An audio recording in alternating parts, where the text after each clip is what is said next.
Hey guys, super happy to be here. That was a great intro on EigenLayer. I couldn't have said it better myself, but we are the restaking collective to some extent. We also position ourselves as like shared security for Ethereum, or increasing the programmability of Ethereum. So yeah, I'm going to go into today about EigenDA specifically, our data availability layer, and talk about how that enables rollups to do a lot of cool things and flexible economics that enable rollups to potentially outrun L1s in the future. But really, how can shared security enable rollups to do like out of protocol DA versus in protocol DA? And we'll get into that here in a minute. So let's just talk about data availability today briefly, right? And this is kind of our thesis that we have, which is, you've got this, let's see if this laser works. I don't think so. Oh, good.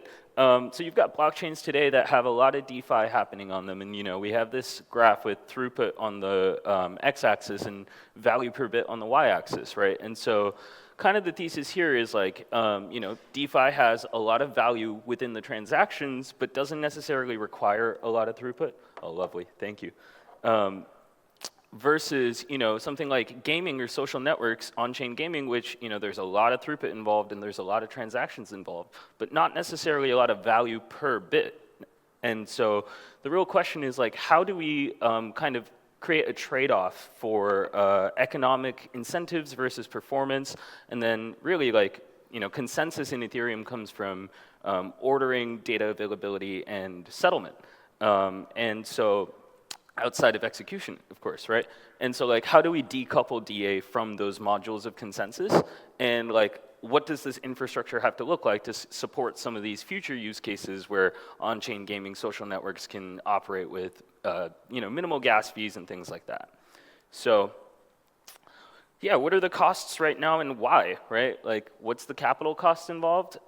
Most of the time, it's the bootstrapping of the protocol, right? And EigenLayer shared security enables, Ethereum projects to borrow security from Ethereum stakers and operators. So we're able to essentially amortize some of the capital costs there, right? Operating costs is like quite simple. What's the actual like performance metrics and cost of running the system, if you're running this on AWS, let's say, right, and you're running a centralized disperser with, a certain number of nodes, what would that cost be? Because you can make estimations and then, assess what does the economic incentives have to be to justify validators actually running this in the future, right? And then congestion costs. Rollups now face congestion costs as transactions spike and you start paying for gas fees. How do we create like anti-congestionary pricing models is a question that we've been asking ourselves at Eigen. So I'm going to get into that, but this graph is just designed to show the cost of like how much rollups are spending writing transaction data to the L1. And I briefly mentioned, shared security on EigenLayer enables rollups to do out-of-protocol DA. But all of this thus far is in-protocol DA. Let's be very clear about that. These rollups are writing directly to L1, which is why the cost of publishing transaction data is so high. So we know that we need data availability services, but like, what does the first of all, what's the economic model for this data availability service to have like crypto economic guarantees? But then also, how does that go about being deployed? So, we have, going back to EigenLayer briefly, EigenLayer enables stakers to opt in to additional slashing risks, but all these additional middlewares, right? And so you restake your ETH, and now EigenLayer can support, all these new AVSs, or actively validated services that deploy on top of EigenLayer, right?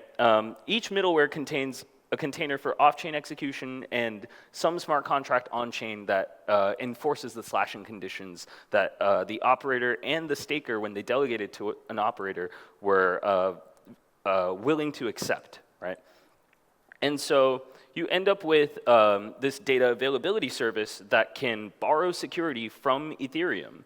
So, as close to in-protocol security as possible, but we can run this at much more performant systems because we might not have the same limitations or like design patterns that the EF decided. And of course, with 4844, a lot of that will change, and EigenDA is built on some of the principles of donk sharding, but our execution path will be slightly different, right?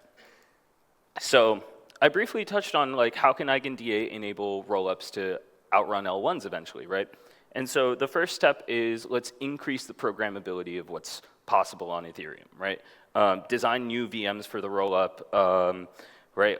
There's projects that are trying to bring parallel execution to EVM. Those are going to be like massive consumers of data, right? And inherit some of the safety and liveness from Ethereum and Eigenlayer for full nodes. But then you can also reduce costs and remove uncertainties, right?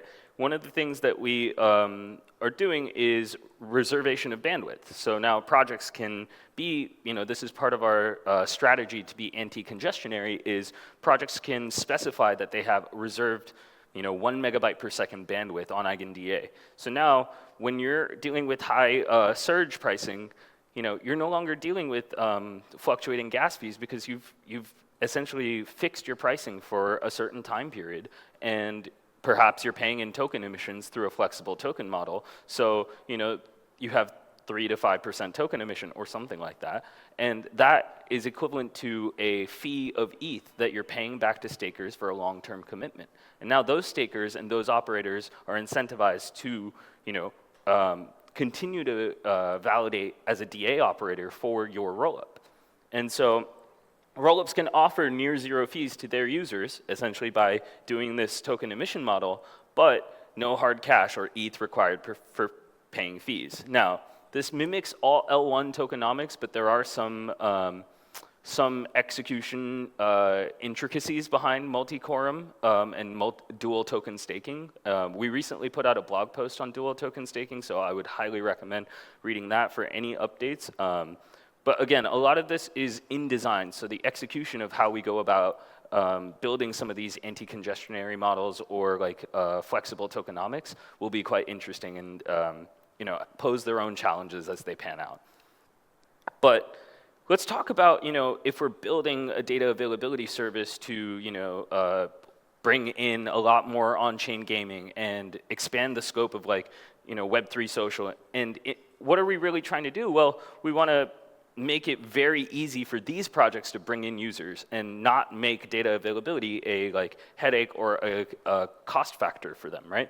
So some of the properties that when we went about designing EigenDA for an effective DA layer would be this very specific subset, right? So hyperscale, which I'll get into, flexible pricing, which I already touched upon, low latency, that enables a lot of cool things for ZK projects especially, verifiable, which is very important, and then customizability, because there's a lot of different types of rollups in the landscape right now, and making sure that whether you're a ZK rollup and you need to modify your signature schemes or your polynomial commitments or something like that, just making sure we have a system that's designed with those sort of inputs and modularity in play. So let's touch upon like hyperscale, right? What does that mean? So it eliminates security and scalability trade-offs. And so how do we go about doing that, right? This second bullet point, as more DA nodes enter the system, costs decrease and performance increases, right? That's usually not how systems work. As more users enter a system, most of the time, congestion causes pricing to go up, right? And performance to go down. So how we go about this is the cost is reduced on a per node basis because of shared security, but also each node is no longer storing the full amount of data. Each node actually only stores 1/n of the data, which enables kind of a scaling factor as more nodes enter the system and additional block space is made available, right? That touches on flexible pricing, and we have that rate card for some of our partners in Works right now, which is how much fees in ETH corresponding to a certain amount of bandwidth for a certain amount of time, right? So flexible tokenomics, where you can have aggregated security from your rollup token and the ETH validator set, or what we call the canonical EigenDA instance with restaked ETH on that, or you can do reserved bandwidth, or there's a lot of rollups that are likely going to do an amalgamation of the two.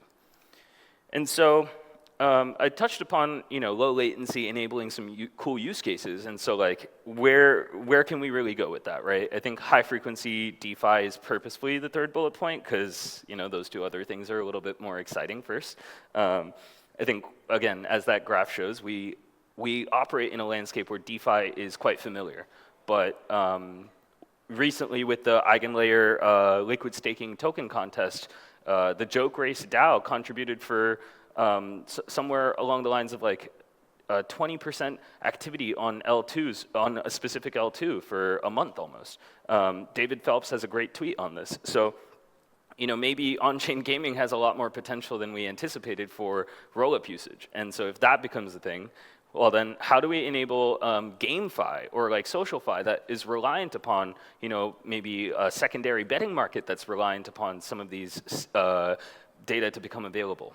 Right? So the other thing that we can do is fast proof certification, which I think is going to be really cool. Essentially, it's a latency issue where the proof frequency is limited by cost. And so EigenDA nodes can essentially act as like verifiers and underwriters for these proofs at very low latency. And it's almost like making an optimistic commitment where these EigenDA nodes, since they're subject to slashing conditions, you're really making an economic guarantee that they are holding the data and they're willing to sign on that data. But yeah, that fast proof certification model is going to be quite interesting and something that we're working on right now. Verifiability, low computation and networking overhead. Light nodes can easily verify the compliance of the DA layer. We don't have sampling in our testnet, but that is part of our eventual rollout as well. And then, customizability, as I mentioned earlier. And one thing that gets interesting here is like erasure coding thresholds. I touched upon that.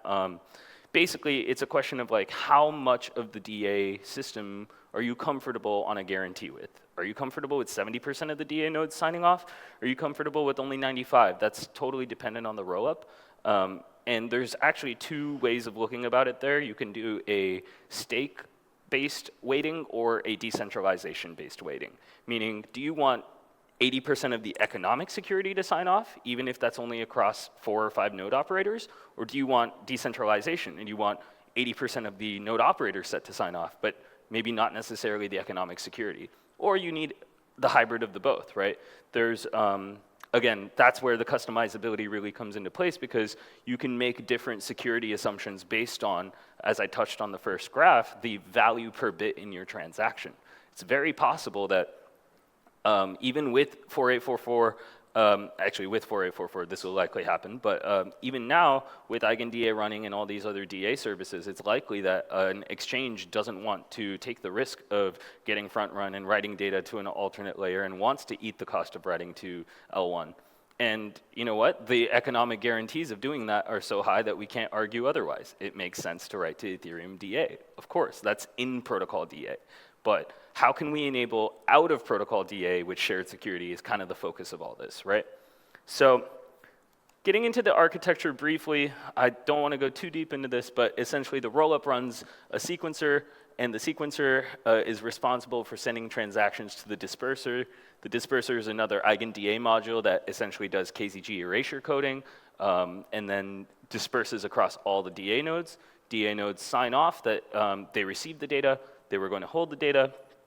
Aggregate signatures are acquired by the disperser and then posted to the EigenDA contracts on chain. Now, we have, as I mentioned earlier, any AVS on Eigenlayer, EigenDA being the first AVS, requires an on-chain and an off-chain module.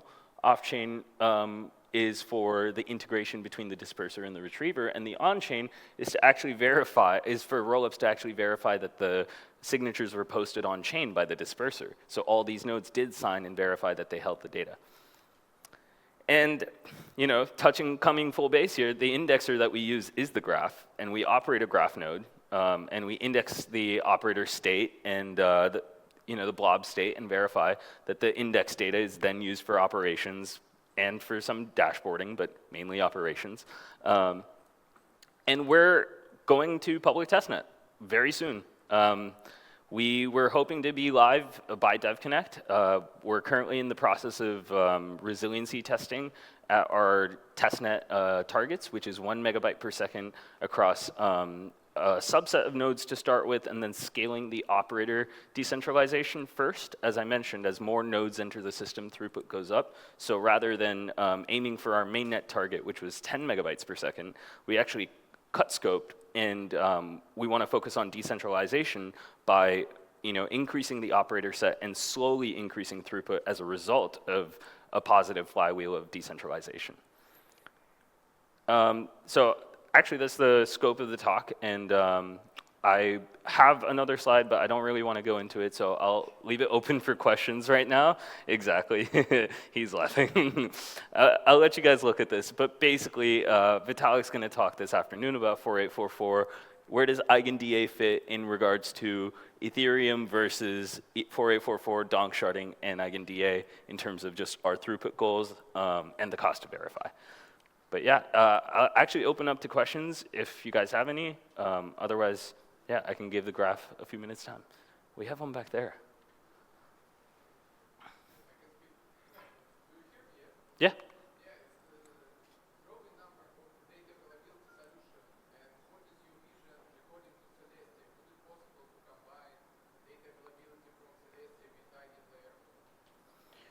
Yeah, that's an interesting question, actually. Totally. The question was, what's kind of the future for data availability services, and specifically, how can do we see a future where Celestia and EigenLayer can essentially interoperate, right? So we have played around with the idea of, again, this was earlier, where Celestia could have been an AVS and what that design mechanism would have looked like. But really, the difference between Celestia and EigenDA is that we aren't running our own blockchain, right? And like I said, we're decoupling DA from consensus, so much less from running a blockchain. We don't have ordering, we don't have consensus, and we don't have execution, whereas Celestia is a data availability blockchain, and that's a key differentiator. So, that's going to be, that's probably the main, strategic difference there. Any other questions? Yeah. So the aggregated proofs, the signatures that you need to post on the main L1, how many aggregates can you combine? So like how much can you combine in one transaction? And the second question is, how many ABSs does need to exist for the L1 block space to be saturated with a lot of ABSs trying to submit their proofs so they don't get slashed by the L1 contract? Yeah, so two questions, right? Yeah. So let me take your second question, actually. Well, first question was around the number of aggregate signatures that can be written on chain, right? And I actually have a follow-up question for you on that. Are you with the EF, or are you with like? That makes sense. Okay, well then you're very familiar with our problem, which is, BLS aggregate signatures are quite expensive, and so we essentially have a limitation on the operator set until we kind of solve this in our own backend, which we have some solutions for. But in testnet, the number is around 200 operators, and then we're working on whether we build our own solution for like a signature aggregation scheme internally, or work with a team that kind of like resolve something upstream, but that's a great question. And your second question was? That's definitely a more complex question. He's asking how many AVSs these actively validated services would, essentially use up all this additional block space that we argue is available, right? So there's about 8 to 10 AVSs already working on deploying on EigenLayer right now. And there's definitely a trade-off that needs to be made there, where essentially the amount of block space required by each AVS, and to some extent, Vitalik's article about overloading Ethereum consensus and social consensus was also about making sure we're protecting that home validator who's not necessarily able to run a AVS with really high block space requirements, but rather something like EigenDA, where they can still earn yield generating revenue from, or yield generating validation tasks from something much more lightweight, right? So the real answer there is we don't know, right? We're hoping that some of these institutional operators with a lot of block space, we can actually start pushing the limits of their systems with some of these AVSs, which we haven't been able to do today. And I also think if there is demand, we would start seeing an increase in the operator network as well, and more operators would spawn to facilitate the demand for block space. So I've got 5 seconds over time, so that was perfect. Thank you guys so much for your time, and I appreciate the questions. Yeah.